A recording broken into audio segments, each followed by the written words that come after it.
October 20వ తారీఖు సోమవారము దీపావళి అమావాస్య లక్ష్మీదేవి ఆవిర్భవించినటువంటి రోజు. చాలా విశేషమైనటువంటిది.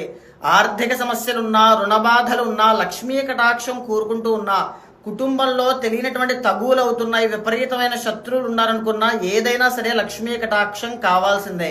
అలాంటి ప్రతి ఒక్కరూ కూడా ఎంత సంబరాలు జరుపుకున్నా సాయంత్రం మాత్రం లక్ష్మీ పూజ చేయండి. సాయంత్రమో లేకపోతే రాత్రి 12 గంటలుగా చేస్తే ఇంకా విశేషమైన పట్టు ఉంటుంది. అమ్మవారికి తేలికగా ఇంట్లో చిత్రపటం కానీ, వెండి విగ్రహం కానీ, మట్టి విగ్రహం కానీ ఏమున్నా పర్వాలేదు, మల్లె పువ్వులతో అమ్మవారిని అలంకరించండి. కదంబ పుష్పాలతో పూజించండి. తామర పువ్వులు, నీలపు కలువ పువ్వులు దొరికి మీరు వాటితో పూజించినట్లయితే అదృష్టం తప్పకుండా పడుతుంది. అమ్మవారికి పచ్చి ఆవు పాలు నైవేద్యంగా పెట్టండి, పంచదార నైవేద్యంగా పెట్టండి, తేనె నైవేద్యంగా పెట్టండి, ఫ్రూట్స్ ఆర్ స్వీట్స్ ఏదైనా నైవేద్యంగా పెట్టండి.